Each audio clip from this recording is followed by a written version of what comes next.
Hello friends, എല്ലാവർക്കും സുഖമാണല്ലോ അല്ലേ? ഇന്ന് ഒരു വെറൈറ്റി ആയിട്ടുള്ള ഒരു സ്നാക്സ് ഉണ്ടാക്കിയാലോ എന്ന് കരുതി. അങ്ങനെ ഇത് പാവയ്ക്ക ബജ്ജിയാണ് കേട്ടോ.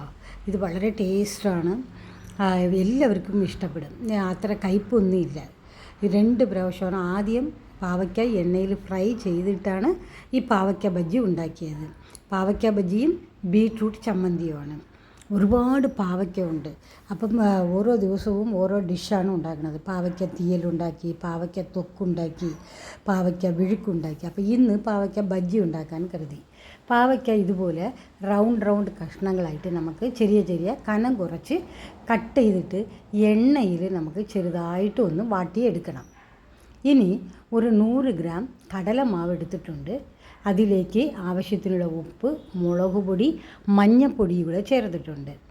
ഇനി ഇതിൻ്റെ കൂടെ നമുക്ക് ശകലം കായപ്പൊടി കൂടെ നമുക്ക് ചേർക്കാം. ഇതെല്ലാം കൂടെ ചേർത്ത് നന്നായിട്ട് നമുക്ക് സ്പൂൺ കൊണ്ട് നമുക്ക് മിക്സ് ചെയ്യണം. ഇതിലേക്ക് ആവശ്യത്തിനുള്ള വെള്ളവും കൂടെ ചേർത്താണ് നമ്മൾ മിക്സ് ചെയ്ത് എടുക്കേണ്ടത്. ഇതിൽ സോഡാപ്പൊടി ഒന്നും ഞാൻ ചേർത്തിട്ടില്ല കേട്ടോ. ഇവിടെ വയറിന് പ്രോബ്ലം ആയതുകൊണ്ട് നമ്മൾ സോഡാപ്പൊടി ഒന്നും ചേർക്കാറില്ല. നമ്മൾ വറുത്ത് വച്ചിരിക്കുന്ന പാവയ്ക്ക കൂടെ നമുക്ക് ഇതിലേക്ക് ചേർത്ത് നന്നായിട്ട് നമ്മൾ മിക്സ് ചെയ്യണം. ഈ ബാറ്റർ നന്നായിട്ട് മിക്സ് ചെയ്യണം. ഇനി ചീനച്ചട്ടി അടുപ്പിൽ വയ്ക്കുക. ആവശ്യത്തിനുള്ള എണ്ണ ഒഴിക്കുക. കണ്ടല്ലോ, ഞാൻ കുറച്ച് എണ്ണയെ ഒഴിച്ചിട്ടുള്ളൂ. ഒരു 100 മില്ലി മാത്രമാണ് ഞാൻ ഒഴിച്ചിരിക്കുന്നത്. ഇതിലേക്ക് ഈ പാവയ്ക്ക ബാറ്റർ ഉണ്ടല്ലോ, പാവയ്ക്കയും ബാറ്ററും കൂടെ ചേർന്ന് നമ്മൾ മിക്സ് ചെയ്ത് വെച്ചിരിക്കണമല്ലോ ബജ്ജി ബാറ്റർ, അതുകൂടെ നമുക്ക് ഈ എണ്ണയിലേക്ക് ഓരോന്ന് വീതം നമുക്ക് സ്പൂണ് കൊണ്ട് തന്നെ നമുക്ക് കോരിയിടാം.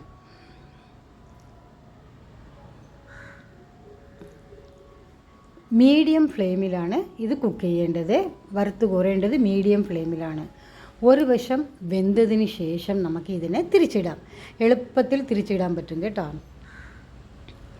ഇതിനെ നമുക്ക് സ്പൂണ് കൊണ്ട് തന്നെ നമുക്ക് സെപ്പറേറ്റ് ആക്കാൻ പറ്റും. പെട്ടെന്ന് അങ്ങ് മാറിക്കിട്ടും കേട്ടോ. നന്നായിട്ട് വെന്തതിന് ശേഷം നമുക്ക് ഇതിനെ ഒരു പ്ലേറ്റിലോട്ട് മാറ്റാം. ഇനി ഇതിൻ്റെ കൂടെ സൈഡ് ഡിഷായിട്ട് ബീട്രൂട്ട് ചമ്മന്തിയാണ് ഉണ്ടാക്കിയത്.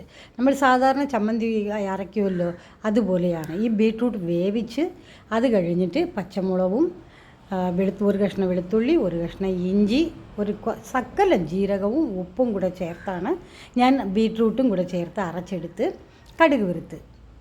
ഇത് തണുത്തതിന് ശേഷം ഞാൻ ഇതിൻ്റെ കൂടെ ഒരു 1/4 കപ്പ് തൈര് കൂടെ ചേർത്ത്. ഇത് വളരെ ടേസ്റ്റിയാണ് കേട്ടോ. ഇത് നിങ്ങളും കൂടെ ഇതുപോലെ ഒന്ന് ഉണ്ടാക്കി നോക്കണേ. എല്ലാ പ്രായത്തിലുള്ളവർക്കും ഇത് ഇഷ്ടപ്പെടും കേട്ടോ. ബീട്രൂട്ട് ചമ്മന്തിയും പാവയ്ക്ക ബജ്ജിയും.